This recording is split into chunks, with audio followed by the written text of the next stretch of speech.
Bonjour, bonjour à tout le monde. Bienvenue dans ce nouveau direct organisé par Miroir Social en partenariat avec les cabinets IAPR et Oasis Mobilisation, groupe Oasis & Compagnie, nouveau groupe, nouvelle entité, nouvelle marque du groupe, nouvelle marque ombrelle du groupe et du cabinet Sextant Expertise, avec les interventions, les retours terrain de Michelin, de la CFE-CGC Michelin, représentée par Laure Trincal, et de la CAT Maïf, représentée par Adèle Rachidi. Donc, je suis Rodolphe Ederlé, je vais avoir le plaisir d'animer cette petite heure et demie d'échange sur le thème de la co-construction, du participatif et des conditions de ce dialogue social élargi. En d'autres termes, c'est un peu comment on implique les salariés dans les transformations, dans les réorganisations, avec, en posant les conditions de ça, les risques, les opportunités de cette histoire-là. Et donc, par rapport à ça, n'hésitez surtout pas, on est vraiment dans le sujet de la construction, donc c'est pour le coup l'occasion dans la salle de contribuer, de rebondir sur ce que vous allez entendre, de partager des retours d'expérience. Ça sera pris en compte parce que les échanges vont se dérouler, l'heure et demie va se dérouler de cette façon-là. Pendant les 45 premières minutes, nos intervenantes et intervenants vont poser le sujet.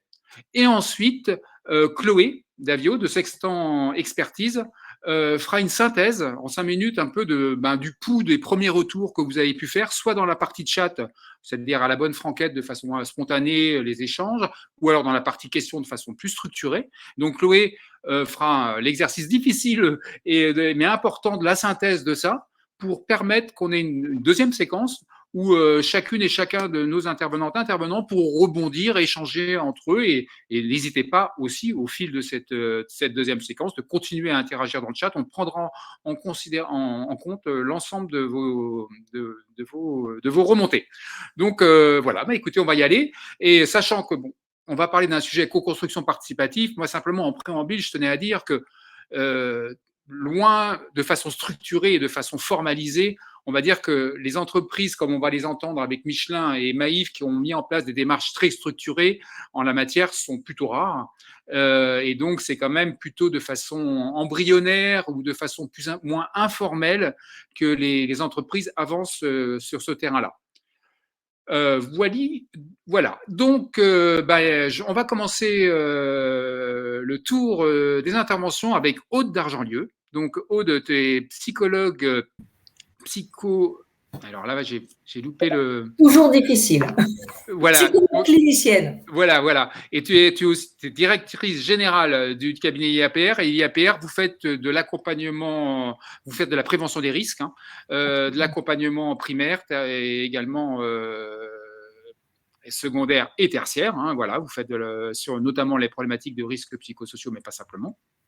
Et donc, Aude, pour commencer, dans quelle mesure, après la période qu'on vient de passer, qui est un peu particulière, il serait un peu malvenu pour une direction ou mal vu pour une direction, mal sentie d'avancer un projet de réorganisation ou de transformation sans prendre le pouls des salariés d'une façon ou d'une autre, sans forcément rentrer dans une logique de co-construction de participation, mais voilà, au moins prendre le pouls. Absolument. Merci Rodolphe de nous permettre de commencer cette journée par un échange qui a effectivement toute son importance. Je dirais, si je le commence, c'est pour introduire un peu le sous-jacent et effectivement l'enjeu de risque qu'il peut y avoir après la période que nous venons tous de traverser, l'enjeu de majoration du risque psychosocial. Nécessairement par rapport à cette période qui a alterné confinement plus ou moins fort, travail sur site, télétravail, modification des organisations de travail un peu dans l'urgence. On se retrouve avec deux facteurs très importants qui risquent de majorer le risque psychosocial. C'est le changement et c'est l'incertitude, ajouté à un contexte de santé qui peut inquiéter ou qui a inquiété ou qui a affronté les personnes à des situations difficiles. Du coup, reprendre, je dirais, un changement, une réorganisation parfois nécessaire, sans avoir pris la température de où en est au moins la santé des collaborateurs, où en est le lien social, comment on a retrouvé les collègues, les collectifs, il y aurait vraiment un risque important à ne pas mesurer le contexte des changements qui peuvent être nécessaires et qui peuvent ensuite devoir être annoncés. Je dirais que l'enjeu, c'est celui de mettre les salariés dans les meilleures conditions, je dirais, de mobiliser leurs ressources. On sait que ce qui va majorer le risque psychosocial, c'est l'isolement. Or, dans le contexte de crise sanitaire qu'on continue de traverser un peu, même s'il a l'air d'être un peu moins fort aujourd'hui, les personnes sont plus seules, éventuellement, mais elles ont aussi beaucoup changé. Parfois, elles ont déménagé, pas toutes, mais on a vu qu'on était un peu partout en France, mais parfois, elles se sont éloignées de leur lieu de travail, parfois, leurs aspirations ont changé, parfois, forcément, le lien avec le collectif s'est modifié. Donc, cet isolement est quand même quelque chose à apprécier si on annonce une réorganisation. Le risque, sinon, c'est que les personnes soient seules à le recevoir avec tout l'enjeu de culpabilisation individuelle qu'il peut y avoir et de majoration de risque pour leur santé à terme. C'est-à-dire, si on le prend tout seul, on va le prendre plus difficilement et plus lourdement. Et le deuxième enjeu que je dirais, c'est permettre aux personnes de mobiliser leurs ressources en comprenant ce qui se passe pour ne pas être dans le non-sens, dans l'arbitraire, dans quelque chose qui arriverait brutalement. Et je crois que ça, c'est une capacité de partager avec des collectifs sur ce qui se passe, en sorte qu'il n'y ait pas de brutalité d'annonce. Tu voulais dire quelque chose? Oui, Eric prolongera sur cette dimension-là. Non, ce que je voulais te relancer sur le côté les dreads, enfin les ex-directs, dans quelle mesure actuellement elle surveille de près tout ce qui est mesure d'impact, et dans quelle mesure une mesure d'impact sous-entend d'aller au contact des salariés pour qu'elle ait du sens, quoi. Pour qu'elle ait du sens et puis pour qu'elle soit, je dirais, le plus en conformité avec le réel des organisations et des salariés. On peut avoir, en particulier après le contexte qu'on a traversé, une certaine idée, je dirais, des collectifs ou des organisations qui a pu se périmer pendant la période. Il y a pu avoir des périodes de chômage partiel, il y a pu avoir des périodes où les personnes étaient éloignées de l'entreprise, et il y a eu une grande modification, dans certains cas, et inégale selon les cas, de la situation des collectifs. Donc, permettre, je dirais, de renouer un dialogue, une participation, c'est permettre de coller le plus proche au réel de ce que peut être aujourd'hui une organisation de travail, son évolution possible ou nécessaire. Et les Dryades sont effectivement extrêmement attentives à ce qu'est une véritable évaluation du risque psychosocial par rapport à l'annonce d'une réorganisation, parce qu'on est dans un contexte où on sait que l'économique a dû être porté dans certains cas quand même à bout de bras. Le contexte n'est pas forcément facile, le contexte international est difficile, il y a beaucoup d'incertitudes, donc ce risque étant plus fort, les Dryades sont beaucoup plus attentives à la manière dont on l'a analysé, et l'analyser, je dirais, sans participation la plus approfondie possible, c'est prendre le risque d'être très éloigné du réel. Entendu. Alors, la participation, l'implication des salariés dans la co-construction, ça participe quelque part à l'acceptation de la transformation avec ce qui va avec. Mais dans quelle mesure tu considères, et Eric aura l'occasion de rebondir aussi là-dessus, mais dans quelle mesure ça peut être, à défaut, également une source d'angoisse, en fait, d'impliquer les salariés? Alors, je crois qu'il y a deux facteurs qui peuvent être source d'angoisse. Quand il y a trop de facteurs de complexité, des perspectives floues, de l'incertitude, des mots inquiétants qui sont employés dont on ne connaît pas les tenants et aboutissants, qui peuvent aboutir à une inquiétude d'être manipulé, de ne pas savoir où on va, de penser qu'on va nous embarquer ou embarquer les salariés dans un enjeu sur lequel ils n'ont pas du tout envie de suivre, qui les inquiète et ils ne savent pas lequel. Donc, la non-définition est un facteur d'incertitude, très certainement. Il y a aussi le fait de ne pas mélanger les rôles, c'est-à-dire qu'on est aussi angoissé quand on est confondu avec l'autre. La responsabilité de l'employeur reste la responsabilité de l'employeur et il ne s'agit pas, effectivement, Eric sera plus précis ensuite dans le contexte, mais de glisser la responsabilité des uns et des autres. Il faut rester dans une position où l'un est défini par rapport à l'autre, permettre de comprendre, c'est pas renvoyer la responsabilité de l'employeur sur les salariés.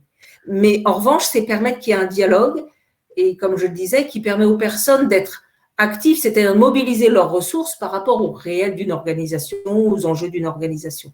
Donc, je pense que ce qui est l'angoisse, si je puis dire, c'est la confusion des rôles et c'est la majoration, enfin, c'est l'indéfinition ou l'incertitude par rapport au projet.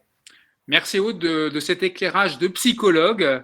Et on va voir avec Eric Lhomme, donc tu es le responsable tu es directeur associé de Oasis Mobilisation, donc, et tu pilotes toute la stratégie RH, les projets RH de Oasis Mobilisation.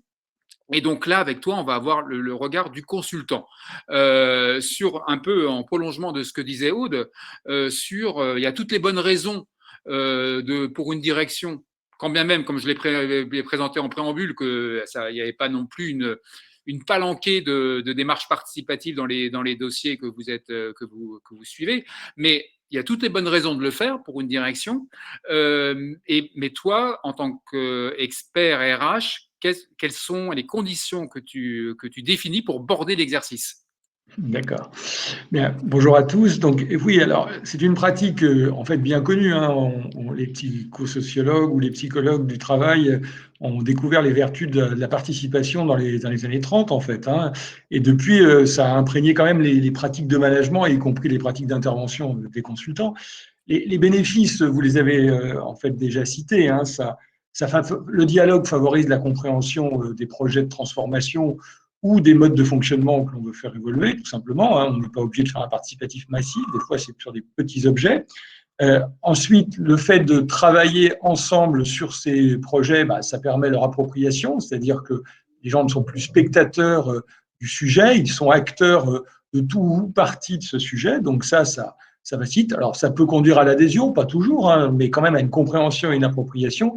Et puis, il y a ce que disait Aude à l'instant, effectivement, sans se tromper, il y a une certaine responsabilisation de la personne par rapport à son devenir, parce qu'elle prend en main une évolution, une coévolution de son travail ou de l'organisation.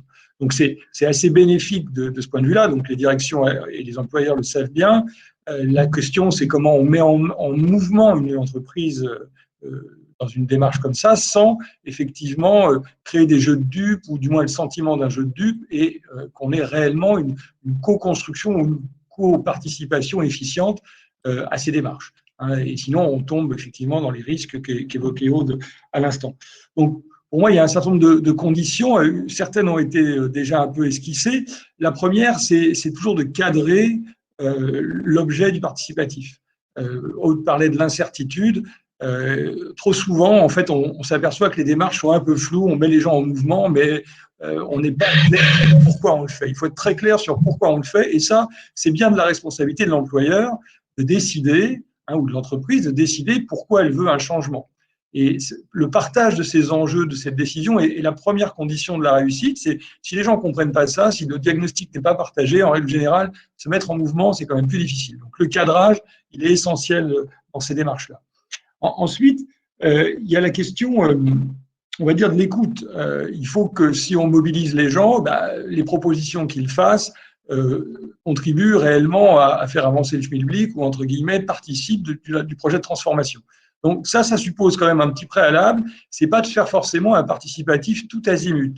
C'est-à-dire qu'il y a des thèmes, comme le disait Aude, qui restent de la responsabilité de l'employeur et sur lesquels il est vain de vouloir faire participer les gens. Ils auront peut-être des idées, mais de toute façon, là, l'entreprise met des cadres, il n'y a pas de marge de manœuvre. Donc, savoir là où on fait participer, quelles sont les zones sur lesquelles on est tout à fait ouvert à prendre, on va dire, les propositions du personnel et construire avec cela. Ça, c'est très important. L'écoute, je le disais, parce qu'il faut que ces propositions soient traitées, travaillées ensemble, sinon c'est quand même difficile. Et un retour. Hein, un retour, on ne prend pas la parole des gens, on est dans une démarche de travail ensemble, donc il y a forcément un retour concret, que ce soit un retour où on prend tout, où on prend une partie de ce qui a été proposé. Hein, on n'est pas, le participatif, c'est pas une démocratie directe où, on va dire, la majorité décide. C'est un travail collectif entre un collectif de travail et des employeurs ou une direction ou du management qui a, lui, senti des enjeux ou des nécessités d'améliorer quelque chose. Donc, il faut forcément que de cela, il en sorte quelque chose qui est plutôt de l'ordre du consensus, hein, et non pas de l'ordre d'une vision totalement absolue et partagée du changement. Donc ça, c'est un peu pour moi les conditions. C'est pour ça que nous, on préconise souvent une méthode qu'on appelle la méthode du W, hein, qui va essayer d'intégrer ces dimensions. La première phase du W, c'est simplement de justement demander à l'entreprise ou au management de bien cadrer le changement qu'il veut opérer. Et là, c'est souvent un travail assez long parce qu'il faut vraiment poser les enjeux, expliquer ce qu'on veut faire, pourquoi on le fait, pour qu'il y ait vraiment une transparence sur l'objet, hein, et éviter ce qu'évoquait Aude tout à l'heure, un sentiment qu'il y a un jeu caché ou quelque chose qui n'est pas clair dans la demande en fait du management. Ça, c'est le premier point. Ensuite, là, on descend la branche du W, et donc là, la question, c'est de demander par rapport à cet enjeu de changement qu'on veut poser les propositions, on va dire à la base, entre guillemets, hein, comment les gens verraient cette transformation s'opérer.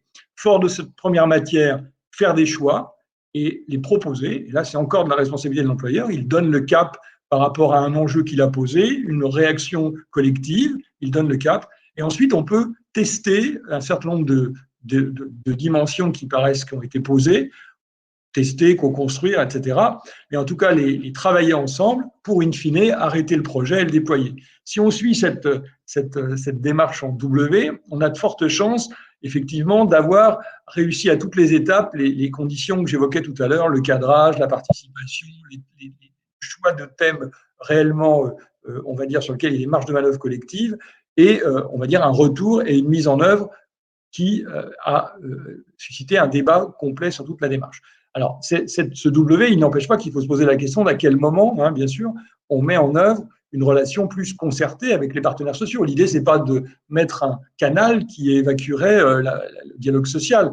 Le participatif, c'est un canal du dialogue social élargi, tu le disais tout à l'heure, de l'entreprise. Hein. Si on regarde d'une façon un peu schématique, on peut dire que le dialogue social, c'est bien sûr la relation entreprise-IRP, c'est aussi la relation entreprise-management-salarié. Enfin, si on met les deux points, la direction et les salariés comme point, on va dire, opposés, on va avoir deux intermédiaires possibles, le management, la hiérarchie, le partenaire social ou la relation directe. C'est un dialogue social élargi, il jouera sur les trois pour, on va dire, favoriser une transformation ou une approche co-construite d'un changement. Donc, cette logique-là, du participatif direct, elle doit s'insérer dans une réflexion plus globale de savoir comment on mobilise les trois acteurs au-delà du personnel que j'évoquais tout à l'heure. Donc voilà, ça c'est pour moi les conditions qui favorisent et qui font que le participatif peut avoir un effet relativement positif dans la conduite du changement. Alors, on le voit hein, déjà, de toute façon, ces démarches d'implication des gens, il y a aujourd'hui des modes d'organisation qui les intègrent. Hein. Quand on parle d'équipe autonome ou quand on parle de lean management avec l'amélioration continue, la dimension participative fait partie de ces dynamiques de management pour les raisons que j'évoquais à l'instant. Entendu, Eric. Donc, un projet qui serait sous-tendu par une approche strictement financière, dans quelle mesure il est compatible avec une approche participative? A priori. A priori, c'est quand même, j'ai envie de répondre non. Je vais être prudent sur ma réponse, mais non. De toute façon, le choix du thème est quand même important.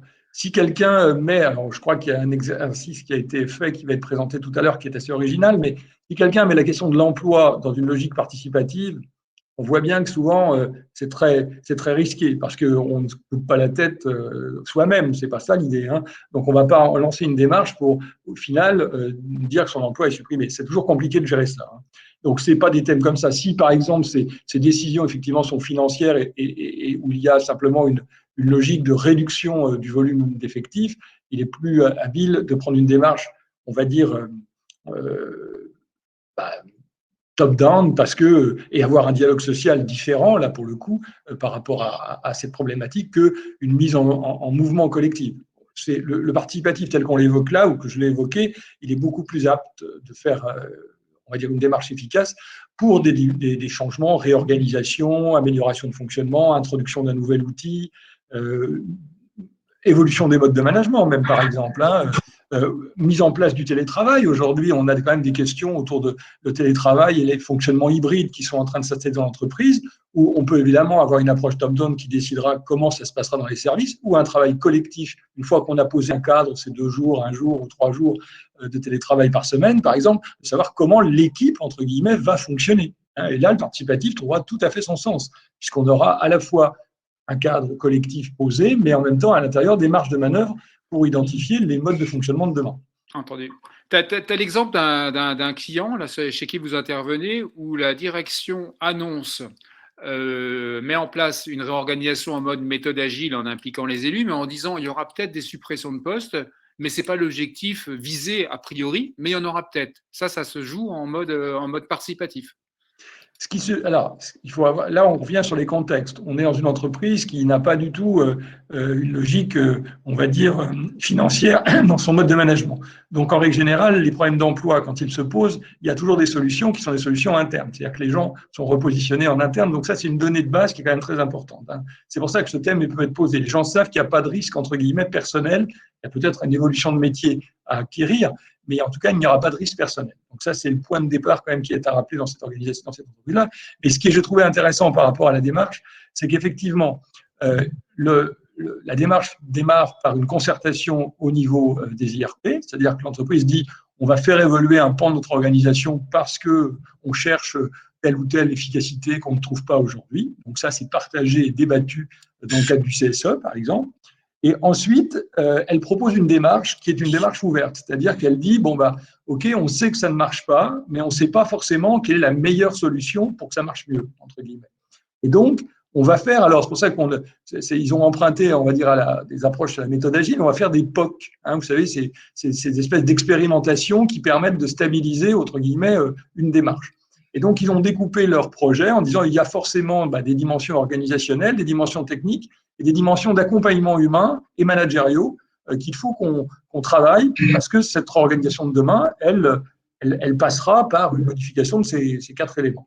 Et donc, ils ont mobilisé, là, en direct, ils ont expérimenté sur, on va dire, ils ont mis un projet sur 6 mois, ils vont expérimenter sur 6 mois des modes de fonctionnement différents qui vont permettre de co-construire, en fait, ce que sera le changement de demain. Parce que, in fine, ils vont tester, ils vont, dans une logique test and learn, c'est pour ça qu'on disait méthode agile, des problématiques, des façons de travailler différemment ou des façons de manager différemment. Par exemple, une des dimensions du projet, c'est qu'avec le risque évoqué Aude, il y a des gens qui peuvent se retrouver seuls parce qu'on va changer les rattachements hiérarchiques. Donc, quand vous êtes dans une équipe qui fonctionne avec un chef immédiat, vous avez une entraide, vous avez un soutien social immédiat. Quand vous êtes dans une équipe qui a été verticalisée, c'est-à-dire que vous êtes tout seul sur un site, mais vous rapportez à quelqu'un d'autre qui est ailleurs, qui est en France, ou voire même dans certaines entreprises à l'étranger, vous êtes dans une position plus isolée, qui est beaucoup plus compliquée à vivre. Comment le management lui doit faire évoluer ses approches pour que ces situations soient les mieux gérées possibles et qu'on n'ait pas d'effet, comme évoqué Aude, d'isolement et de ressenti de l'angoisse ou même de montée du stress, par exemple. Donc, ils ont décidé qu'ils ne savaient pas forcément a priori comment ça allait se faire et donc ils mobilisent collectivement des collaborateurs, mais ils vont fonctionner réellement avec des nouvelles modalités. Donc, dans un premier temps, il y a quelqu'un qui est chef de projet qui va proposer une façon de faire et en fait, le collectif de travail va la tester, la corriger, l'améliorer et définir avec le chef de projet en fait ce qui sera nécessaire de retenir ou de ne pas retenir. Et ils ont été assez loin, je trouve, parce que cette démarche est ouverte, c'est-à-dire qu'ils sont convaincus qu'il faut faire quelque chose, mais ils ne savent pas donc, ce que je disais, la cible vraiment, ils la co-construisent, et ils sont prêts à décider, sur certains pans, par exemple, notamment la logique d'isolement que j'évoquais tout à l'heure, si au final le POC ne se révèle pas pertinent, de renoncer à des dimensions qu'ils imaginaient peut-être des options pour leur projet. Et ça, c'est posé au départ, dans le cadre de la consultation que j'évoquais, qui est une simple information au début, et in fine, bien sûr, on aura une info-consulte sur le projet qui aura été co-construit. Ce qui est intéressant dans cet exemple, c'est qu'ils ont réussi à concilier les problématiques de dialogue social, on va dire légaux, avec le respect des rôles des acteurs, et en même temps une démarche où là, la cible n'est pas posée dans le départ, l'enjeu, l'objectif, le cadre, les axes de travail sont posés, mais où les modalités concrètes sont à définir avec des collectifs de travail qui vont être un peu expérimentaux, entre guillemets, ou expérimentants. Voilà. Parfait. Mais... Donc ça, je trouve que c'est une démarche assez… Alors, effectivement, elle est assez rare, tu avais raison de le souligner au début. Merci, Eric. Alors, parole à Isabelle, mais Isabelle nous a quittés pour un problème de connexion, a priori, et la transition était pourtant parfaite avec justement…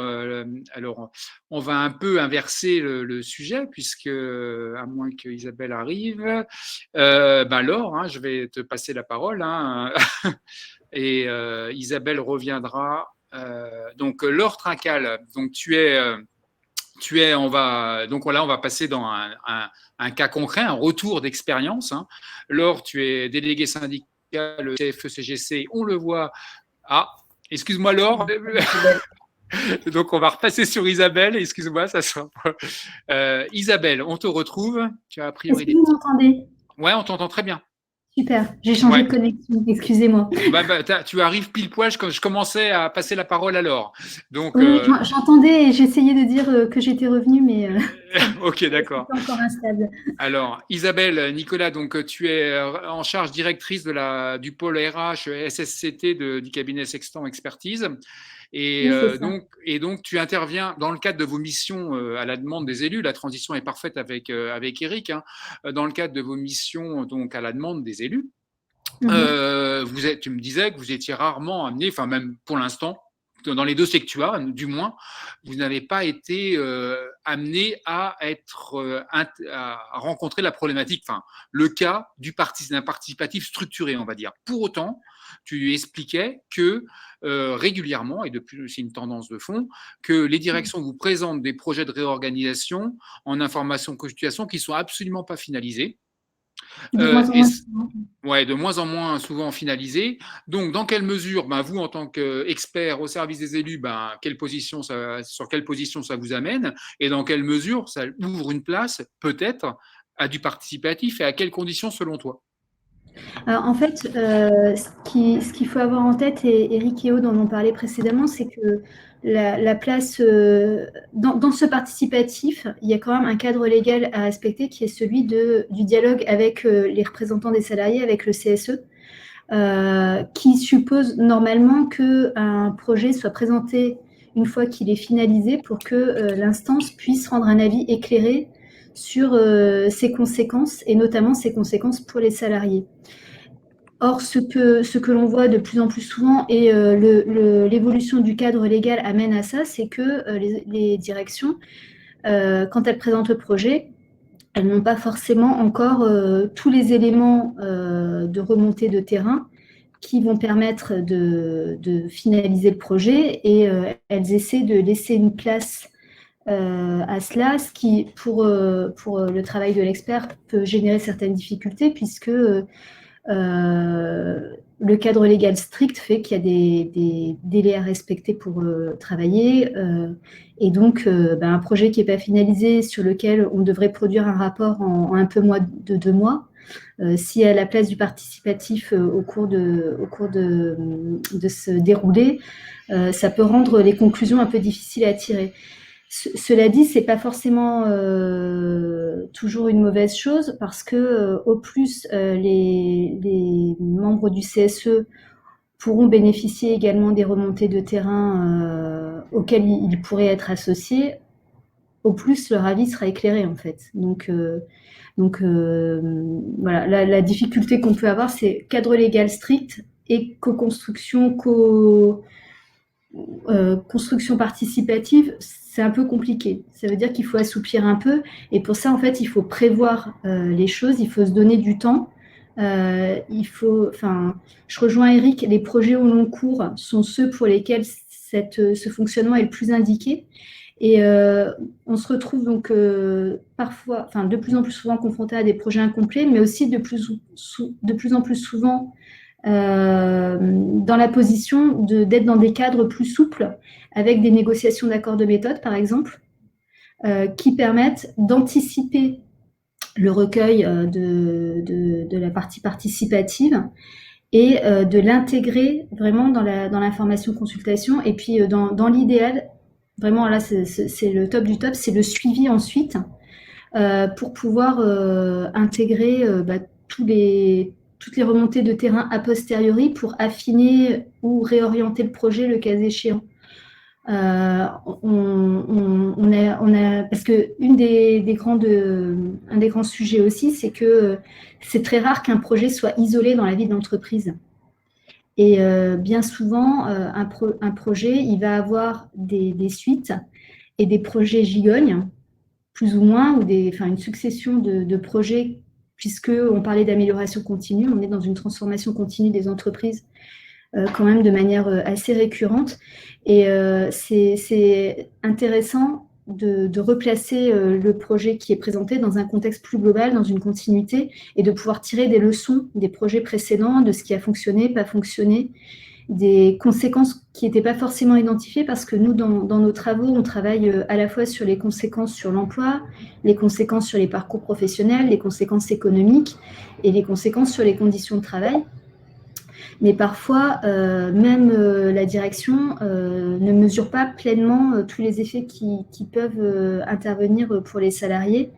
Et du coup, on peut parfois se rendre compte qu'un projet qui avait certains objectifs ne les remplit pas parce qu'il y a des effets pervers qui apparaissent. On a pas mal parlé ensemble, Rodolphe, d'un cas d'un de nos clients sur lequel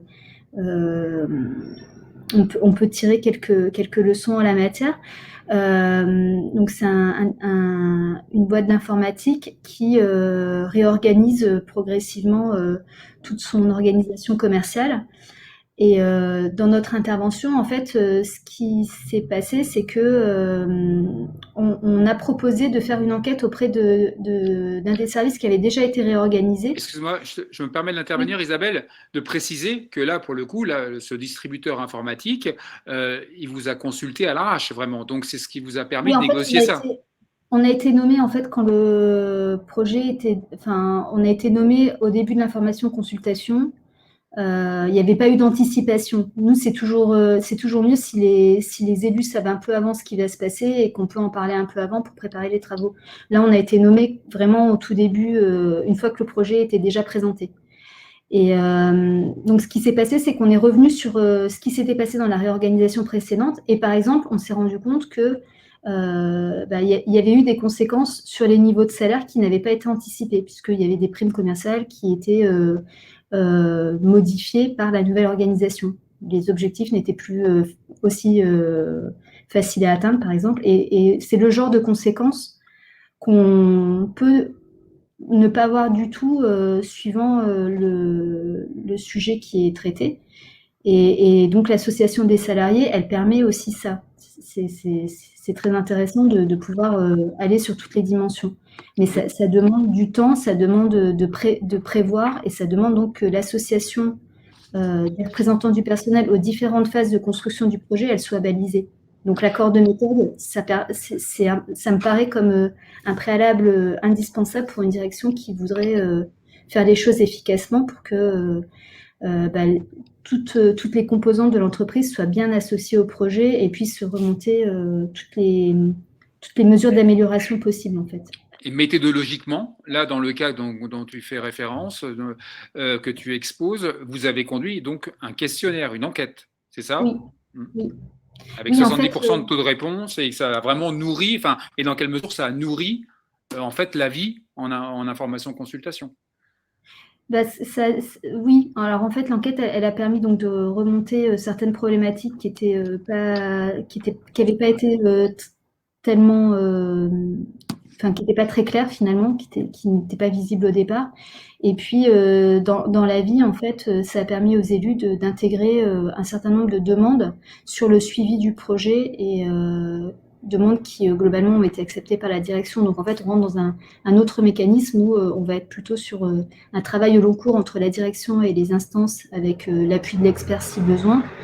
Mais une fois encore, hein, les ingrédients pour que ça fonctionne, c'est que la direction anticipe le sujet et qu'elle soit dans une réelle co-construction. Je rejoins tout à fait ce qui a été dit précédemment sur le partage de responsabilités. La direction, elle doit être claire sur ce qui va changer, ce qui peut changer et ce qui ne changera pas. et de laisser le temps, en fait, de pouvoir intégrer les améliorations qui sont proposées, ou si on ne les intègre pas, de pouvoir les débattre en tout cas et justifier ce qui est accepté ou non, en fait. Ok. Merci Isabelle. Parfait. Eh ben, on va passer au retour d'expérience au regard de vos interventions. Donc, Laure, là cette fois, c'est à toi. Donc, tu es délégué syndical le CFE-CGC chez Michelin, et donc Michelin a posé les enjeux assez clairement. Ils sont majeurs, c'est-à-dire que actuellement vous faites 6% de votre chiffre d'affaires dans le pneu, et l'objectif de la direction, c'est qu'à horizon 2030, vous passiez. Excuse-moi. Bonjour à tous. C'est l'inverse, 5% hors pneus. Ah ouais, excuse-moi. Bon, je te laisse alors. Vas-y, je te laisse poser les enjeux. Vas-y. Alors, en fait, on nous a amené un projet sur la table tout début janvier, sans transition, en guise de bonne année, c'était le 6 janvier ou le 7. Il y a un gros projet de transformation du groupe Michelin. Alors, on ne peut pas nier que le monde de la mobilité évolue. Michelin est positionné avec un chiffre d'affaires à 95% dans le pneumatique. Il y a des enjeux écologiques, la transformation. Le télétravail aura un impact aussi, puisque maintenant, il est massif et on voit que ça fonctionne. Et on nous donne un horizon de chiffre d'affaires hors pneumatique entre 25 et 30% d'ici 2030. Donc, quand un groupe est à moins de 5% et qu'il doit passer à 25-30%, on voit bien qu'il y aura un enjeu, notamment sur des changements d'emploi. Il va falloir accompagner les salariés. Mais ce qui est compliqué aussi dans notre projet, c'est qu'il a été annoncé d'emblée avec un objectif de suppression de postes massif, puisque ce que Michelin a annoncé, c'est jusqu'à 2300 suppressions de postes en France. Alors, est-ce que je me permets simplement de te lancer sur le fait qu'effectivement, tu l'annonces, la direction vous a annoncé donc un projet de RCC sur 3 ans avec l'objectif 2021, 2022, 2023, avec l'objectif de supprimer de 2300 départs. Et là, on rentre dans le sujet, c'est-à-dire que la direction a mis sur la table la logique de co-construction sur fond de simplification et de gain de productivité, avec en 2 étapes, une phase de diagnostic, ensuite une phase avec les scénarios. Et donc, je te laisse embrayer sur un peu ce que ça a donné, parce que cette phase-là, vous l'avez faite, le diagnostic et les scénarios. Voilà. Comment vous, en tant que CFE-CGC, vous avez appréhendé cette démarche?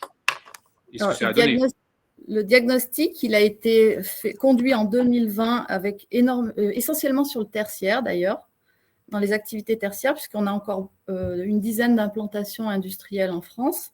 La surprise du plan qui a été annoncé début janvier, c'est qu'il touche aussi nos sites industriels qui, eux, sont passés dans une démarche de co-construction directement sur les leviers de productivité. Productivité, agilité, flexibilité. Donc, il y a aussi des gros enjeux dans nos usines, alors qu'ils étaient un peu moins préparés que le tertiaire. On peut dire qu'on l'attendait sur le tertiaire avec la co-construction, puisqu'il y a quand même eu 9000 salariés environ qui ont été associés au diagnostic et qui ont participé en faisant des propositions de simplification. Alors, le diagnostic, c'est une phase, et nous, la CFE-CGC, on alerte beaucoup l'entreprise sur le virage à ne pas manquer, qui est associer les gens au diagnostic, c'est une chose, mais encore faut-il qu'il y ait de l'écoute et qu'ils se sentent associés ensuite aux leviers qui vont être mis en place. Il faut être associé aussi à la solution, à l'ordonnance, d'une certaine manière. Et ce que tu m'expliquais quand on en a discuté, tu me disais que cette phase-là, ça a rimé avec une forme de surinvestissement, un engagement très fort des salariés. D'ailleurs, a priori, Michelin, et tu me disais, est un des seuls pneumaticiens, c'est ça, a priori, dans votre secteur, on dit ça, qui a dégagé des bénéfices dans la période, et que les gens se sont vraiment surinvestis dans leur boulot pendant cette période de diagnostic et de co-construction. Oui, chez Michelin, on a vraiment des salariés. En France, on a des salariés très engagés pour l'entreprise, et la période Covid l'a montré, puisque quand on a redémarré les usines, tout le monde a vraiment travaillé, et les gens savent travailler en équipe. Donc, sur la co-construction, les retours que j'ai des sites industriels, c'est que ça fonctionne bien. Les managers proposent aux gens d'aller participer. Alors, la difficulté pour nous élus, c'est aussi de trouver notre place et de ne pas être bypassé, comme le disait, je crois que c'est Eric qui le disait. Donc, on vient de vivre une phase extrêmement intense puisqu'il fallait à la fois négocier l'accord cadre avec les mesures d'accompagnement du plan, puisqu'il y a quand même des suppressions de postes. Mais nous, notre organisation syndicale, la CFE-CGC, s'est attachée aussi à négocier des conditions d'accompagnement pour les salariés qui restent. Parce que les simplifications, c'est une chose, on crée des packages, il y a des personnes qui vont saisir l'opportunité de quitter l'entreprise, mais on a voulu éviter qu'une simplification, ce soit simplement, on prend un poste, il y a un départ, et on laisse l'équipe se débrouiller, reprendre la charge de travail et s'organiser. Ça, on est très attentif à éviter les surcharges de travail avec de simples reports. C'est notre rôle d'organisation syndicale. D'ailleurs, ce qu'on voit dans la co-construction, c'est que les salariés sont très volontaires, ils y vont, ils sont plutôt écoutés, mais dès que ça se tend un petit peu, qu'il y a une tension, c'est bien vers l'organisation syndicale, et c'est l'organisation syndicale qu'on vient chercher pour porter la difficulté. Alors, Laure, je me permets d'intervenir là sur le fait que tu l'as bien noté, il y avait une problématique de fond, que c'était simultanément, il y avait la démarche participative de co-construction et la négo sur les mesures, et notamment celles qui restent, et en termes de moyens syndicaux, vos difficultés à faire les deux, parce que la négociation vous a beaucoup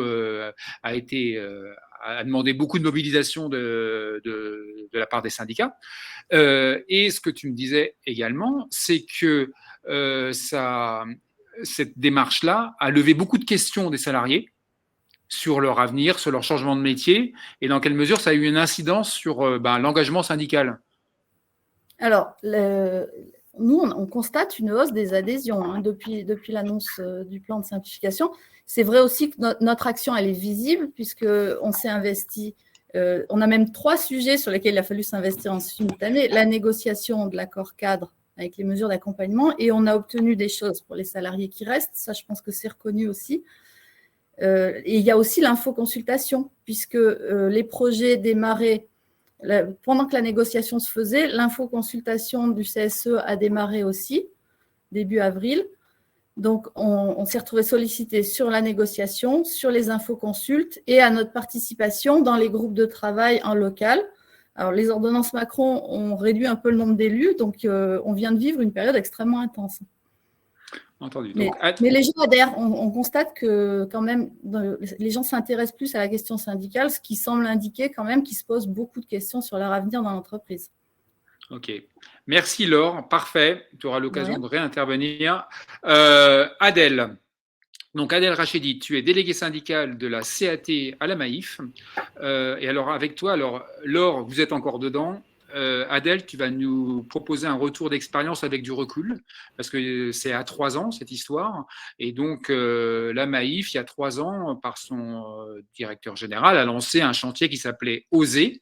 Et en fait, Oser, c'était refondre l'organisation du temps de travail pour passer dans une maison historique comme la Maïf à un régime d'annualisation du temps de travail.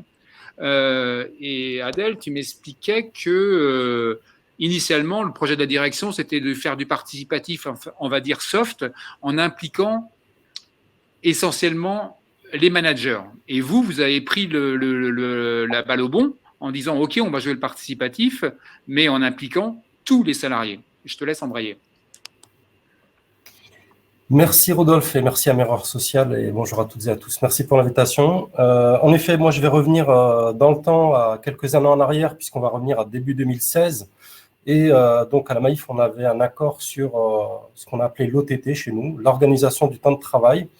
Et il nous a été proposé donc début 2016 d'aller vers une négociation pour refondre cette organisation au sein de notre entreprise, tout en répondant à certaines revendications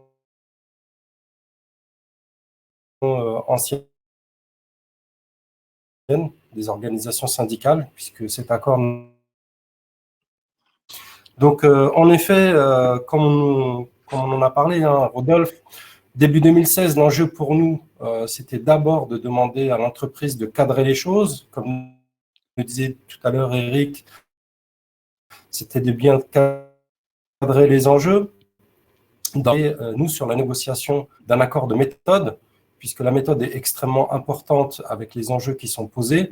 Et dans le cadre de cet accord de méthode, on a traité en effet de tous les dispositifs qui allaient être mis en place. Il y a différentes choses. Il y a d'une part, en effet, la participation de tous les salariés de l'entreprise, parce qu'on pense que pour qu'une négociation soit honnête et transparente, il faut impliquer un maximum de personnes. Donc, la première question dont on a eu à traiter, c'est celle des moyens que l'entreprise était prête à mettre sur la table. Puisque pour vous présenter un petit peu la Maïf, c'est 8000 salariés, c'est plus de 200 sites sur tout le territoire, y compris dans les Drômes. Et pour le coup, impliquer un maximum de collaborateurs, ça posait également la question de réunir les gens, parce qu'il faut mettre en place des groupes de travail, c'était notre souhait. Il faut réunir ces gens physiquement. Il faut donc prendre en charge leur transport, leur hébergement.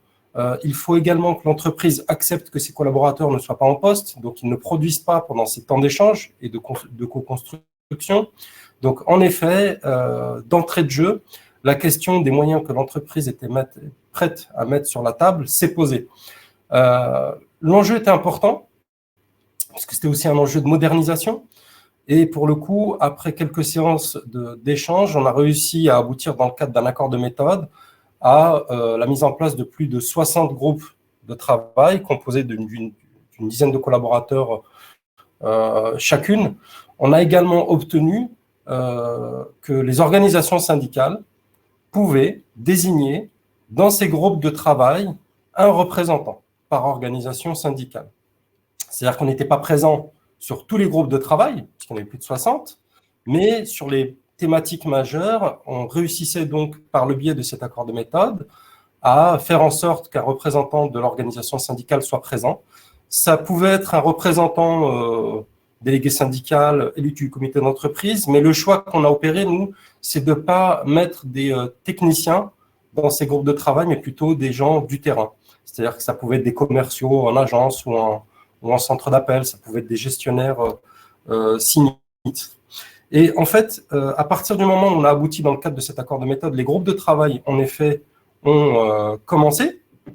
Et la question qui s'est également posée derrière ça, c'est de quelle manière ces groupes de travail allaient permettre de nous alimenter. Puisque bien entendu, les thématiques étaient au choix de l'entreprise par rapport à ces enjeux de transformation, mais du fait des remontées qu'on pouvait avoir et de la part des gens qu'on désignait, mais également des salariés lambda qui participaient à l'invitation de l'entreprise, mais qui parfois se trouvaient être des adhérents ou des sympathisants de notre organisation syndicale, on avait des remontées assez régulières sur les groupes de travail parce qu'ils ne se réunissaient pas qu'une fois. Il y avait 2-3 réunions par groupe de travail sur toute la séquence de négociations qui a abouti à l'été 2017. Et pour le coup, pour nous, l'enjeu, c'était également quelle place on allait avoir, nous, les organisations syndicales.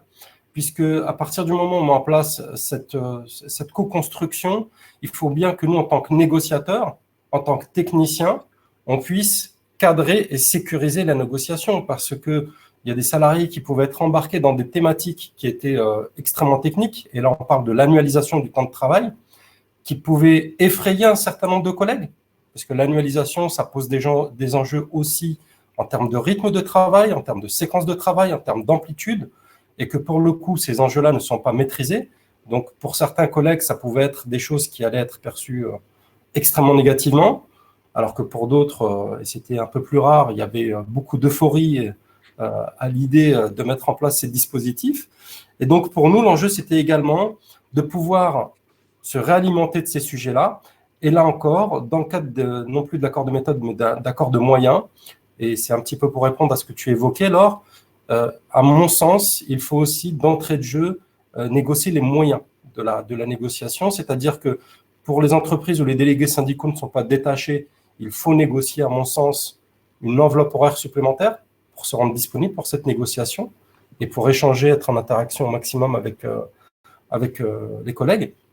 Et il faut aussi, et c'est ce qu'on a obtenu par exemple, obtenir des moyens en termes de réunion, c'est-à-dire que cette fois-ci, c'est plus l'entreprise qui convoque des collaborateurs, mais je vous tout à l'heure du fait qu'on pouvait nous désigner des salariés pour participer à ces groupes de travail, eh bien on a obtenu le fait de pouvoir réunir ces gens-là et de pouvoir échanger avec eux à notre initiative. Ouais. Ce qui donne là aussi, quelque part, d'une volonté de l'entreprise d'aller sur cette modernisation. Ouais. Alors Adèle, je me permets d'intervenir sur le fait que ça vous a évité d'être hors sol parfois. L'exemple, si tu peux, sans rentrer dans les détails, parce que c'est maison, mais le côté de la journée mobile, vous syndicalement, vous étiez dubitatif sur ce truc-là, et vous êtes aperçu avec surprise que les salariés ils le voulaient. Et vous les avez écoutés pour le coup. Exactement. Pour rentrer un petit peu dans quelques éléments sans être trop précis, le sujet, c'est celui du temps de travail hebdomadaire. C'est-à-dire que sur une séquence de travail hebdomadaire, ce qui est attendu à la Maïf à l'époque, c'est 36h45 de travail. Et si on réalise du temps de travail au-delà de ces 36h45, ils vont rentrer dans du crédit hebdomadaire qui peuvent permettre de bénéficier de ce qu'on appelle chez nous une journée mobile. C'est-à-dire une journée mobile, c'est une journée de travail, c'est une journée de congé, donc c'est la possibilité de récupérer ce crédit hebdomadaire. L'inquiétude qu'on avait, c'était que quelque part l'entreprise nous disait on veut augmenter la possibilité pour les collègues d'avoir encore plus de crédit, c'est-à-dire que pour nous l'inquiétude c'est mais jusqu'où on peut aller en termes de temps de travail hebdomadaire et de stockage du crédit de ce temps de travail. Et quelque part, pour nous, on voulait un petit peu sécuriser cela en disant il faut le limiter. Derrière, dans les groupes de travail, ce qui s'est dit, c'est pourquoi pas aller plus loin, mais à ce moment-là, si on va plus loin, il faut qu'on ait la possibilité de stocker ce crédit de temps de travail pour pouvoir le prendre d'un seul bloc. Et pourquoi pas aller au-delà de la journée de mobile, une seule journée. C'est-à-dire qu'ils ont proposé d'aller à 2 puis à 3 journées mobiles maximum. Ce qui signifie que dans le cadre de l'accord qui a été signé, et ce sur quoi donc on a levé nos freins, nous, c'est que après l'été 2017 et la signature de l'accord, il a été rendu possible aux collègues de créditer plus de 7h21, c'est-à-dire que là on parle de 3 fois 7h21, et de les prendre d'un seul bloc. Et pour le coup, c'est vrai que quand on a ce genre de co-construction, on peut avoir des surprises dans les deux sens, c'est-à-dire qu'on peut avoir des freins qu'on lève, et puis on peut ne pas voir des sujets, et quand ils sont abordés dans les groupes de travail, en effet, freiner des cas de fer parce qu'on n'avait pas vu le sujet, parce qu'on ne peut pas tout voir, malheureusement. C'est en avançant, de manière un petit peu itérative, qu'on peut voir tout cela. Okay. Adèle, il y a un autre point, merci. Et un autre point que tu soulèves et qui est intéressant, c'est que quand on a cadré ensemble, tu soulevais le point qu'il ne fallait pas négliger le facteur de pression, le risque RPS qu'il pouvait y avoir pour les salariés qui étaient volontaires pour s'impliquer dans ces groupes, parce que leur capacité ensuite à restituer ce qui se disait dans les groupes auprès de leurs collègues qui n'étaient pas participants et qu'il y avait eu des trucs et qu'il fallait l'appréhender, ça. Exactement. C'est-à-dire que moi, l'enjeu de notre accord de méthode, c'était de nous dire OK pour la co-construction, OK pour la participation des collègues. Donc, parce que la parole du terrain, c'est quand même une parole qui est véridique. C'est les gens qui sont dans le champ de l'opérationnel. Alors que pour ma part, pour ne citer que mon exemple, je suis en détachement à 100%. Donc, j'exerce uniquement cette activité syndicale. Donc, je suis un petit peu décroché de certaines réalités de terrain. Donc, avoir cette parole de vérité, cette parole au plus proche du terrain, c'était quelque chose d'important. En revanche, ce que nos collègues n'ont peut-être pas en ligne de mire, c'est tous les côtés techniques. Et à partir du moment où il y a une participation de ces collègues-là, ces groupes de travail, quand ils reviennent sur leur site, ils peuvent avoir des messages qui sont des messages de perception, mais qui sont aussi des messages parfois autour de la perception qui dénotent d'un certain stress. C'est-à-dire que quand on nous dit par exemple l'annualisation du temps de travail, c'est travailler plus, techniquement c'est faux, puisqu'on attend toujours le même temps de travail annualisé. En revanche, quand on leur dit que les séquences de travail peuvent être plus importantes certaines semaines et moins importantes que d'autres, il y a dans l'esprit de certains collègues, ils retiennent juste que dans certaines semaines, on va devoir travailler plus. Donc, la conséquence qu'ils en tirent, c'est que l'annualisation du temps de travail, ça sera plus de temps de travail. Et quand on a cette parole-là qui retourne sur le terrain sans qu'elle ait pu être analysée techniquement et derrière qu'elle puisse faire l'objet d'une communication démultipliée par les organisations syndicales après ce temps d'analyse, eh bien là, on n'a pas le contrôle sur ces paroles-là. Ce qui fait que quand cette parole arrive dans les collectifs, eh bien, elle altère un petit peu le regard que ces collègues peuvent avoir sur le projet et sur la négociation, parce que ça nous revient derrière. C'est oh là, les organisations syndicales, vous êtes en train de négocier un accord où on nous dit qu'on va devoir travailler plus. Ça nous alarme, ça nous fait peur. Il ne faut peut-être pas y aller. Donc, on a aussi cet aspect-là de risques psychosociaux qui n'est pas dû à une organisation du temps de travail, qui n'est pas dû à l'activité réelle, qui n'est même pas lié à la négociation réelle parce qu'on est dans la co-construction, donc on n'est pas encore dans la phase de négociation technique de l'accord, mais on a, pour le coup, du RPS qui apparaît en phase de co-construction. Et c'était la première fois qu'on était, nous, confrontés à cela, et que quelque part, on a dû le juguler par le biais de communication, par le biais de beaucoup de pédagogie, par le biais aussi de remonter à la direction pour leur demander eux aussi, quelque part, de prendre à leur charge cette partie de communication en direction des salariés avec des éléments qui doivent être quand même pour nous rassurants du point de vue technique et de bien reclarifier les choses. Et c'est pour ça que quand Eric tout à l'heure parlait de cadrage, pour nous, c'est extrêmement important, avec cette expérience, de nous dire, d'entrée de jeu, il faut cadrer et les enjeux et quelque part les finalités, même si on ne rentre pas dans les éléments techniques. Ok, merci Adèle. Alors je me permets, je le prends pour moi parce que le temps tourne. Je précise qu'en termes de retour sur investissement syndical, suite à cette, vous avez joué le jeu à fond sur Oser l'approche participative, le contact avec les salariés, résultat des courses, les élections qu'on suivi, la CAT à la Maïf est devenue première organisation syndicale. Voilà. Voilà, donc ça c'est le côté promo syndical, enfin le côté retour sur investissement syndical dont Laure aussi en parlait un peu sur les gains d'adhésion que c'était susceptible pour les syndicats qui se bougeaient. On clôture cette première séquence sur le côté vos retours. Hein, et donc, Chloé, je te passe la parole par rapport à un peu ce qui a pu se dire dans le chat et dans la partie questions. Oui, merci beaucoup. Alors, on a eu un chat un petit peu calme avec très certainement des invités très à l'écoute de nos intervenants et merci beaucoup pour les débats qui étaient riches. On a 2 points clés qui ressortent un peu au niveau des débats. Le premier concerne notamment la capacité à pouvoir aborder tous les sujets ou non dans ce contexte de co-construction. Hein. On parle de pouvoir assumer ses responsabilités, d'être sur un principe de vérité. Donc, je vous jette un petit peu les éléments et puis lors de votre débat, voilà, vous pourrez vous en saisir. Le deuxième point concerne plutôt là les accords de méthode.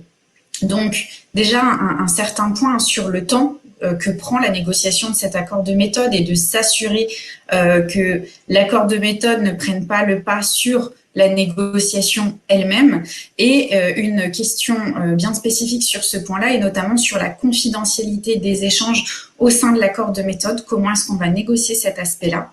Au niveau des questions qui ont pu être soulevées et qui semblent intéressantes, alors Laure a pris la main pour répondre à une question notamment sur la rupture de la RCC. La RCC est une conséquence notamment des orientations stratégiques. Donc, comment se passe le principe de co-construction au niveau de l'information-consultation sur les orientations stratégiques? Et un autre point notamment sur le fait où on pourrait se poser la question du projet qui va être présenté entièrement. C'est ce qu'Isabelle Nicolas mettait en avant. Les directions présentent très souvent des projets qui ne sont pas encore aboutis. Mais qu'en est-il de la co-construction lorsqu'on présente un projet totalement abouti? Est-ce qu'on ne devrait pas plutôt légiférer sur des étapes formelles, des jalons intermédiaires pour aboutir réellement à un dispositif co-construit? Et une dernière question sur l'expertise. Lorsqu'on se tourne vers des organisations syndicales pour porter certaines difficultés, doit-on également se tourner vers des experts puisque les salariés eux-mêmes ne sont pas experts de tous les sujets? Vers qui peut-on se tourner et comment peut-on être aidé face à ces situations? Donc voilà les éléments clés pour maintenant nourrir votre débat qui constitue la deuxième partie de la conférence. Merci Chloé, merci pour ces retours quali du chat et des questions. Et moi je note que c'est un peu paradoxal parce que sur les autres, on on est sur un sujet co-construction participative. Paradoxalement, c'est peut-être un des lives, un des directs où il y a le moins d'interaction. Donc voilà, faut pas chercher à comprendre, mais en tout cas, les retours sont quali et c'est le principal. Et donc, qui veut prendre la balle au bon sur un peu les différents sujets qu'a posé Chloé? Laure? Sur la RCC, oui, j'ai peut-être pas précisé. Effectivement, c'est le cas. L'accord qu'on vient de négocier, c'est un accord cadre sur les mesures d'accompagnement. Et derrière, il y a 3 volets de RCC qui se déroulent au fur et à mesure de l'avancement des projets de co-construction. Donc, pour l'instant, on a négocié les conditions qui s'appliqueront aux 3 RCC. Donc, la RCC 2021 a été négociée après l'accord cadre. Elle est du coup arrivée un petit peu tard dans l'année et elle a été mise en œuvre début juillet. En fin d'année, on va négocier la RCC 2022 qui découlera de la co-construction des leviers de simplification étudiés en ce moment. Et l'année suivante, il y aura la RCC 2023. Voilà, c'est pour clarifier. Et merci Franck pour la question. Alors, par rapport au sujet exposé, Isabelle? Oui, moi, je veux bien parler de la question Isabelle des accords de méthode. Moi, je voulais bien répondre à la question. Excuse-moi, Adèle, il y a Isabelle qui parle. Il y a un lag, ça lag.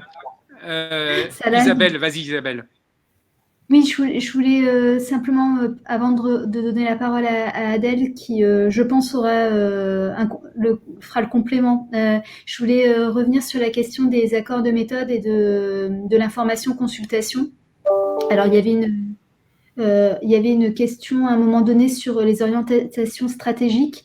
Dans le cadre des orientations stratégiques, on ne va pas être sur de la co-construction à proprement parler, puisque c'est de la responsabilité de l'employeur d'établir sa stratégie. En revanche, le CSE a la possibilité d'émettre des vœux et un avis qui pose des questions auxquelles l'employeur devra répondre de manière formelle au cours d'un prochain CSE. Donc, ce n'est pas de la pure co-construction, mais il y a quand même la possibilité déjà de porter une parole de l'instance et donc de la représentation des salariés dans ce cadre-là. Sur les accords de méthode, je rejoins ce que proposait Bernard Alain dans les questions. Bernard Alain, que je salue pour l'avoir déjà croisé par le passé dans d'autres vies, sur le fait que effectivement, aujourd'hui, légalement, il n'y a rien de prévu là-dessus.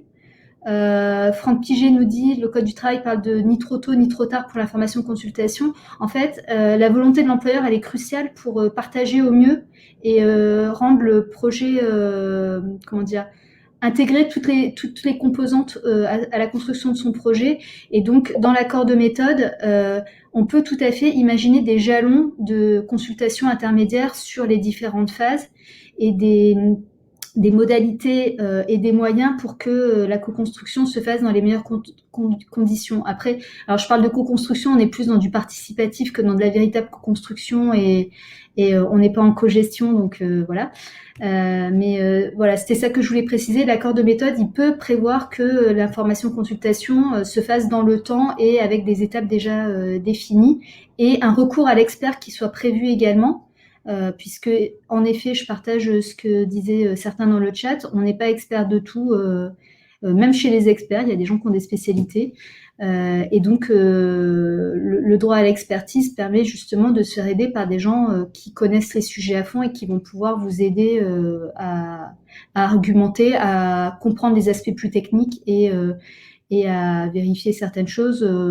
On parlait beaucoup de la prévention des risques psychosociaux et des risques sur la santé. Ça s'improvise pas réellement, et pour pouvoir intégrer ce que la direction a préparé avec ses propres experts, il y a cette possibilité qui est offerte. Voilà. Merci Isabelle. Merci Isabelle. Aude, Eric, en attendant qu'Adèle revienne, parce qu'il y a un problème de connexion, Adèle. Aude, vas-y.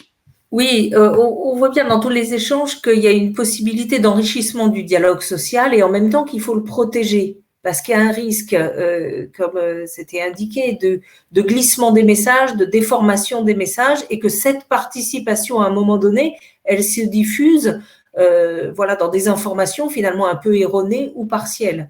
Donc, l'organisation de cette co-construction ou cette participation, elle est absolument déterminante afin de protéger les personnes, de protéger l'organisation aussi et de protéger le le projet tout court. Sinon, à un moment donné, on risque un délitement complet, d'où l'importance d'organiser les échanges, effectivement de mettre des règles de confidentialité, on avait cet échange dans le chat, surtout pour se dire que ce qui appartient au lieu de la discussion, certes, il n'y a aucun sujet pour que ce soit partagé avec les représentants du personnel pour nourrir le dialogue social, mais que chaque espace soit protégé. Sinon, on va revenir dans la confusion des espaces des rôles, et là, on aura aussi la confusion avec l'espace du dialogue social, des intervenants, des représentants syndicaux, des salariés, de la direction, puis on ne sait plus qui prend la parole sur quoi et quel est le message de l'un, la réponse de l'autre. Et ça serait certainement un risque de dégradation complet si on n'y veille pas. Et je crois que sur la question de l'expertise, on a aussi cette question de mettre le cadre de discussion avec les limites qu'il peut avoir, c'est-à-dire que les personnes participent, apportent des éléments et il faut que chacun ensuite prenne sa place dans les étapes du dialogue avec les méthodologies, avec les étapes qui s'imposent. Mais c'est très important qu'il reste ce cadre, comme Eric l'avait rappelé au début, sinon l'enrichissement devient finalement la confusion. Merci Aude. Eric, il y avait une question, je ne sais pas qui veut répondre. Enfin, Eric, je te laisse y aller, vas-y. Non, je confirme simplement ce qu'a dit Aude sur les points de responsabilité. C'est très important qu'il n'y ait pas de transfert de responsabilité dans cette logique du participatif.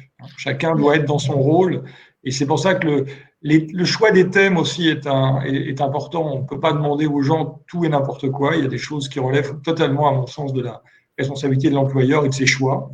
Que ces choix soient, on peut les contester, mais c'est un autre débat. Il doit garder sa légitimité et il doit donner aux gens des espaces de manœuvre qui sont les vrais espaces de manœuvre. Donc, il y a vraiment cette question de fond. Et je crois que c'est très important. On a entendu que autant le participatif peut, on va dire, diminuer une certaine forme de stress, il peut aussi en générer. Et donc, c'est très important, cette logique d'accompagnement, parce que effectivement, ce n'est pas anodin de vivre ces démarches où on s'exprime, où on peut dire des oppositions, etc. Donc, il faut donner un cadre aussi rassurant pour que tout ça se passe le mieux du monde. Et sur la question... Voilà, il y a excusez-moi, et sur la question du délai, il y a la question que soulevait Chloé, si on passe 3 plombes à négocier l'accord de méthode, enfin le timing quand même. Tu le précisais, enfin on ne peut pas mettre du participatif dans une situation d'urgence, mais pour autant il ne faut pas non plus que ça traîne trop en longueur, au risque d'épuiser les gens, etc. Donc, oui, c'est tout à fait vrai. Effectivement, dans tout sujet, il y a moi ce que j'appelle l'urgence stratégique des projets. Font qu'on va être plus ou moins ouvert dans l'application qu'on peut mettre autour de ces projets.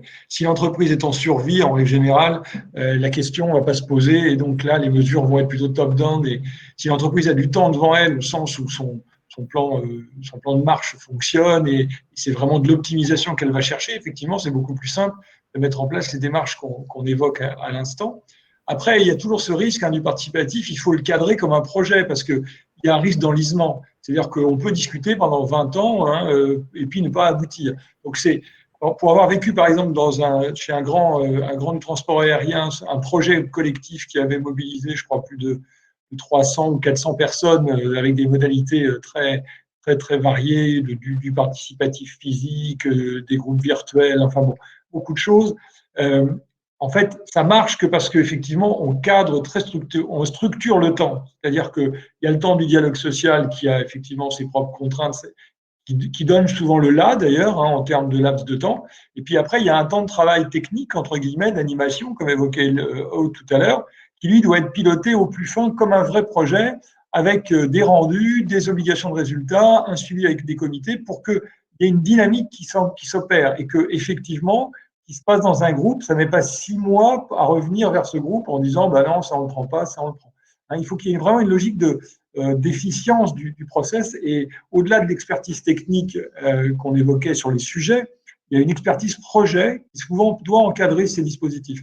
Là, l'opération que j'évoque, elle a duré suite à un gros conflit social. Pour le faire, il y a eu une énorme phase d'écoute avec la remontée d'un certain nombre de problèmes. Et derrière, il y a une démarche projet qui a mobilisé, je vous dis, énormément de personnes et qui a dû être organisée sur 6 mois à 8 mois, je crois, de façon très stricte, avec un délai annoncé au début, un délai de fin et une mise en œuvre de tout ou partie d'ailleurs, organisé par la suite, avec des suivis, etc.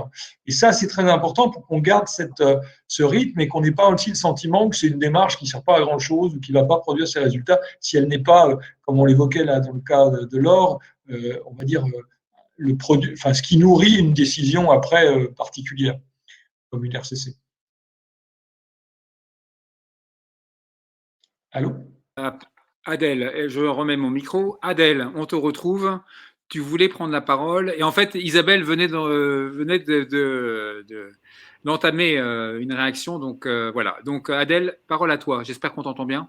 Oui, normalement, je suis revenu c'est avec bon. une bien bonne connexion. Yes. Non, c'est juste qu'en fait, j'entendais pas Isabelle tout à l'heure, donc je suis désolé, Isabelle. Et j'ai pas pu entendre ton intervention. On avait compris.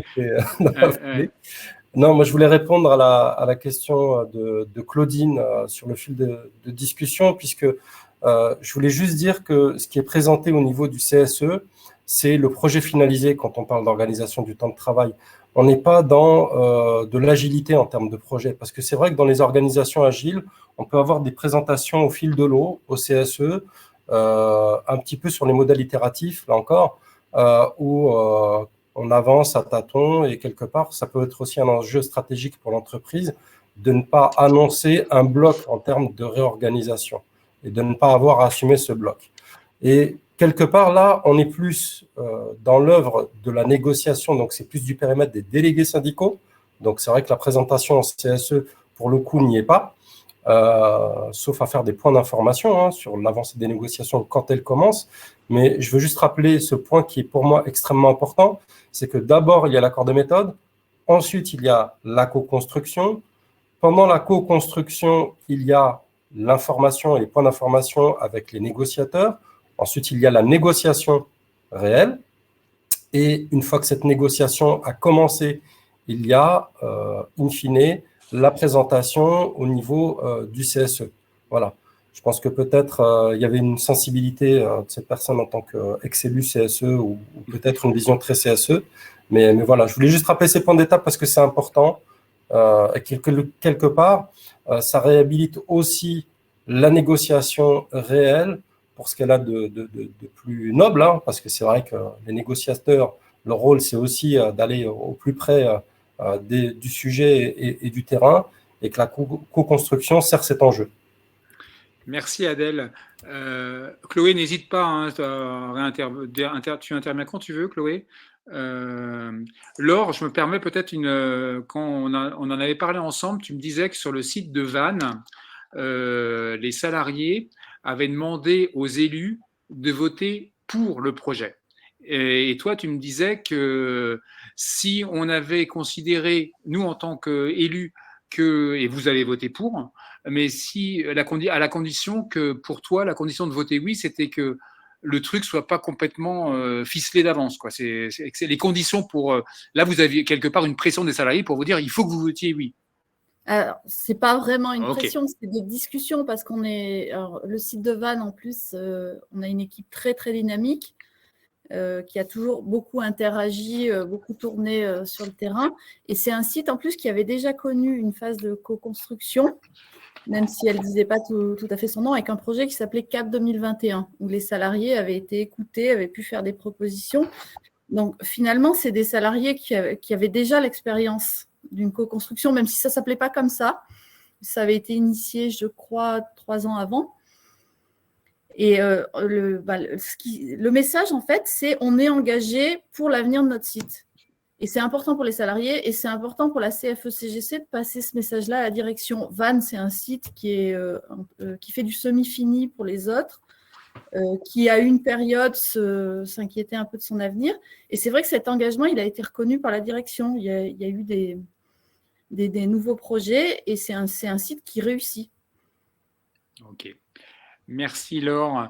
Alors il y avait des questions sur la confidentialité haute, on a un peu parlé, mais dans quelle mesure, moi je me permets, dans quelle mesure c'est un peu illusoire à partir du moment où on rentre dans des logiques de co-construction, de border de dire que l'information qui circule au niveau des groupes doit pas sortir. Enfin, dans quelle mesure c'est complètement illusoire ça. Enfin, j'ai du mal à voir le truc là. La confidentialité. Oui, c'est dans l'objectif de protéger les espaces. Bien sûr qu'il y a des choses qui vont se dire en dehors et qu'on va pas, je dirais, éviter aux gens de parler les uns aux autres. Mais il faut que ce qui se dit dans l'espace de construction reste comme appartenant à cela et qu'on distingue qui dit quoi, qui parle de quoi, à quel moment il y a des restitutions complètes. Sinon, on a des diffusions de messages partielles, voire tronquées, voire déformées à tous les étages. Et à un moment donné, on va tous les niveaux vont se mélanger. Bien sûr qu'il y aura des échanges, mais il faut qu'il y ait un temps où il y a une co-construction, le temps où effectivement il y a la présentation d'un projet finalisé au CSE, le dialogue social va alimenter à ces différentes étapes, les personnes vont se parler, mais sinon, on peut avoir beaucoup de rumeurs aussi, puisqu'à un moment, il n'y aura aucune communication finalisée aux différentes étapes. Et ça, il faut l'avoir prévu aussi, je pense, dans l'accord de méthode. Sinon, tout va se confondre, toutes les paroles vont se valoir et on ne saura plus qui a dit quoi. Est-ce que c'est ce que l'employeur a dit? Est-ce que Alors, tout le monde a évidemment le droit de parler et d'échanger et on ne va pas brider les uns et les autres sur leur capacité d'expression, mais il faut que ça appartienne aux différents niveaux. Il faut qu'on sache qu'est-ce qu'on rapporte à la vie individuelle, qu'est-ce qu'on rapporte au groupe d'échange, qu'est-ce qui est ressorti des groupes, qu'est-ce qu'on rapporte aux interlocuteurs syndicaux, aux IRP, aux instances elles-mêmes, quelle est la vie du CSE et quelle est la restitution ou le projet de l'entreprise, de la direction, sa stratégie. Donc on parle de confidentialité, c'est pas interdire aux personnes de parler, mais c'est distinguer les espaces. Et puis, ne pas permettre qu'une personne soit prise en otage sous prétexte qu'elle défendrait la position de celui-ci ou de celui-là. Il y aurait un risque je pense, de division des groupes, de mise en opposition des groupes qui pourrait ne pas être maîtrisé. Enfin, en tout cas, il y a ce risque-là. Ouais, et d'ailleurs, Eric, quand on a préparé, tu me parlais que si c'était mal bridé, au-delà du côté risque l'angoisse, etc., ça pouvait créer des conflits interservices qui allaient se tirer la bourre. Si c'était mal cadré, ça pouvait vraiment partir en live. Ah oui, parce souvent dans les dysfonctionnements, par exemple, qu'on va traiter, il y a des logiques d'interface qui sont à revoir, donc il faut faire effectivement attention. Et c'est pour ça que j'évoquais tout à l'heure que ça doit être piloté comme un projet très complet, et la dimension communication in fine finale, elle est à maîtriser. C'est-à-dire qu'il y a une parole, à un moment donné, qui doit faire la synthèse de tous les travaux et qui dit quelle position on prend. Parce que, comme disait Aude, sinon on peut avoir aussi des gens qui restent sur un élément ancien ou un élément partiel et puis qui continuent à faire de la rumeur sur cet élément-là. Il faut acter les avancées des travaux et à la limite du dialogue qui va avec. Et je pense qu'on est aussi sur il y a la négociation, qu'est-ce qu'on négocie aussi après. Souvent dans ces projets-là, la négociation va porter sur les plans d'accompagnement de la transformation. C'est-à-dire qu'est-ce qu'on fait pour les mobilités, pour les formations, voire peut-être même parfois pour les externalisations d'effectifs, ça peut conduire à cela. C'est-à-dire que tout cela doit être bien cadré dans la négociation. Et l'organisation, c'est un autre sujet, il est ouvert. Et parfois, une communication doit être un peu confidentielle là-dessus, parce que ça peut être un élément concurrentiel aussi pour l'entreprise. S'organiser d'une certaine façon, c'est aussi essayer d'avoir des parts de marché plus grandes demain, une meilleure efficacité. Donc, on doit en parler en interne, en parler en externe aussi, ça pose parfois d'autres questions. Donc, c'est pour ça que cette communication, elle est très, très structurée. Moi, je pense qu'elle est structurée et dans le pilotage projet, il doit y avoir un axe communication à structurer. Entendu. Isabelle, vas-y. Oui, je voulais compléter aussi. La confidentialité, c'est une question qui est clé, en effet, et qui est souvent à l'origine de la communication de projet très tardive aux instances et parfois assez partielle. En fait, ce dont il faut se rappeler, c'est que la confidentialité, elle a une durée limitée et une portée limitée. Donc, il faut être clair au départ, je pense, sur ce qui est confidentiel et jusqu'à quand ça le sera. Et organiser la communication auprès des salariés en tenant compte, parce que les salariés, ils ont aussi besoin de savoir où on en est dans le projet. Et donc, dans la négociation de l'accord de méthode, s'il y en a un, ou dans la première réunion, quand on présente le projet, c'est important pour les gens qui vont négocier et qui vont prendre part au projet de savoir quel va être le déroulement et au fil du projet de savoir à quelle étape on en est, qu'est-ce qu'on a déjà fait, qu'est-ce qui reste à faire, et puis qu'est-ce qui est négociable et qu'est-ce qui ne l'est pas. Je reviens toujours à cette question du cadre. Bien évidemment, une entreprise, quand elle a des objectifs de rentabilité ou de meilleure organisation, il y a des éléments qui ne seront pas négociables, en fait. Et c'est de la responsabilité de l'employeur. Donc, le partage de responsabilité, il doit être très clair. Et ça permettra d'associer au mieux et l'instance et les salariés en les sécurisant chacun. Donc voilà, juste ce petit point, se rappeler que la confidentialité, elle ne porte pas sur tout et pour toujours. Ça détend aussi un peu le débat, en fait. Et ça permet de s'attacher à l'essentiel. Peut-être que l'essentiel, c'est pas de savoir qu'on a tel niveau de perte ou tel niveau de gain espéré, mais de savoir que ce dont on va parler, c'est ça et ça, et ça, on peut en parler assez librement. Entendu. Excuse-moi, ouais, Aude, peut-être, vas-y, Aude, rapidement, après je passe la parole à Adèle, parce que, oui. Oui, je disais, peut-être le deuxième temps de la confidentialité, Eric en parlait tout à l'heure, c'est que les personnes se soient senties véritablement écoutées et que du coup, dans le déroulement de la mise en œuvre ensuite de la réorganisation, il y a quelque part un écho des propos qui ont été remontés ou qui ont été partagés.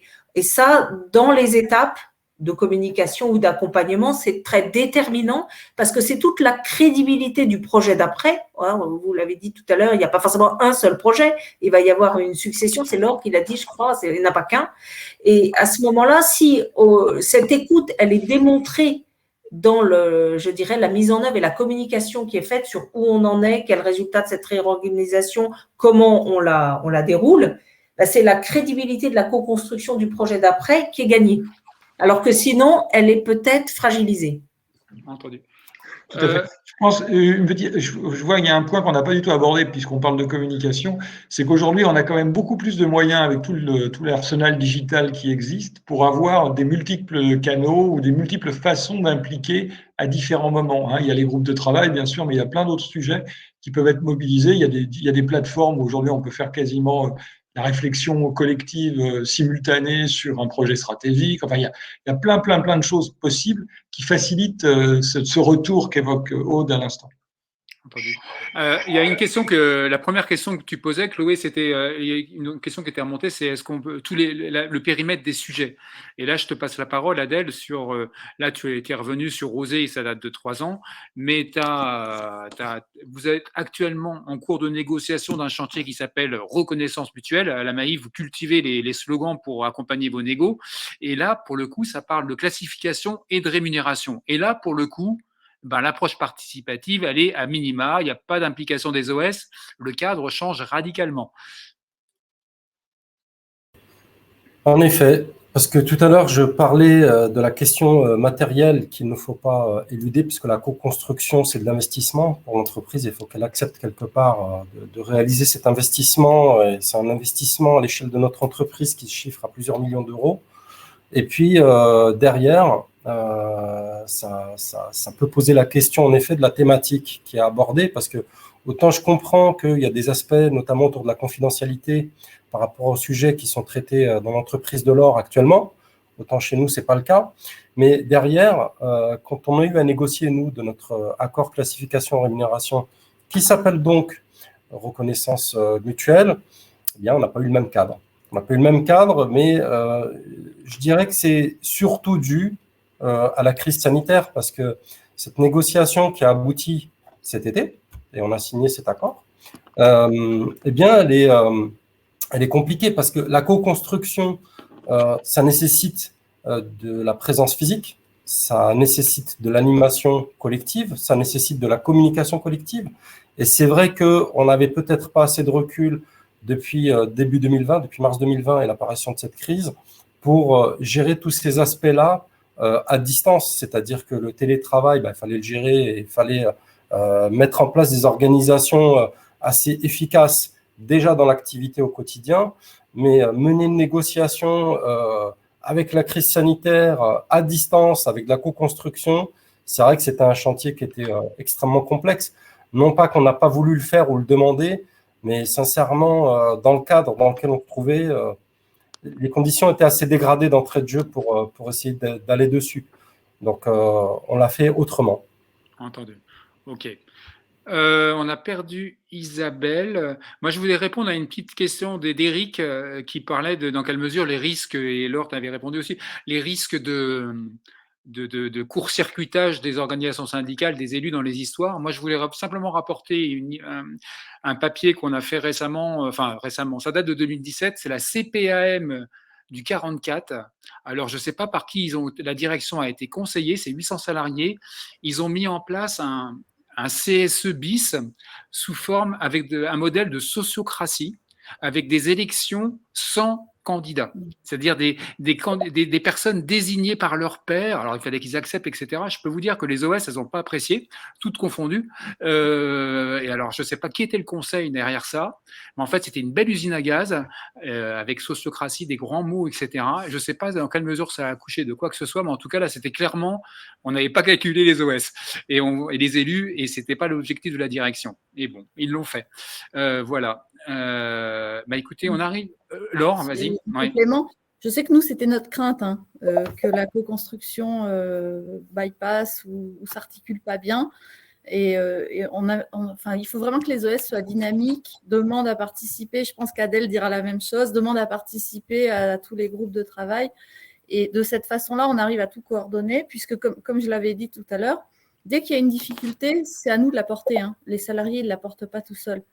Donc, si on n'est pas un peu partout avec des antennes pour remonter tout ce qui se passe sur le terrain, ça ne peut pas fonctionner. Donc, pour moi, l'organisation syndicale, elle reste centrale, y compris dans la co-construction. Entendu. Merci Laure. Écoutez, on arrive. Chloé, tu vois des retours Alors peut-être un point pour revenir et boucler la boucle par rapport à ce qui avait été dit notamment par Eric en début de ce live concernant la reconstruction du collectif de travail suite à cette crise sanitaire. Est-ce que on observe une défiance vis-à-vis du hiérarchique par rapport à cette distance qui a pu être mise en place durant cette année où on a tous été éloignés, voire mis en chômage partiel. Est-ce qu'il y a un changement au niveau concernant le niveau de confiance dans l'entreprise? Est-ce qu'il y a des ressentis par rapport à ça? Bonne question, oui, effectivement. Alors, qui veut se lancer là-dessus? Aude. Ouais, j'ai commencé à répondre en disant que voilà, j'avais exposé un peu cet enjeu d'isolement des uns et des autres. Vous m'entendez bien? Oui. Ça résonne. Je crois qu'il y a une très forte demande de dialogue, de réassurance, d'accompagnement, de parole de la part des directions, des hiérarchies, parce qu'il y a eu cet éloignement. Donc, la confiance, je dirais qu'elle n'a pas forcément diminué, mais il faut en recréer les conditions à une étape qui est celle qui succède à la période qu'on a traversée. Le lien était forcément différent, comme vous l'avez dit, le télétravail est devenu très important dans certains lieux, pas partout, mais donc il faut recréer des conditions de lien social et dans les collectifs. Et à cette condition-là, de ne pas manquer cette étape, au contraire, la confiance, elle peut être renforcée.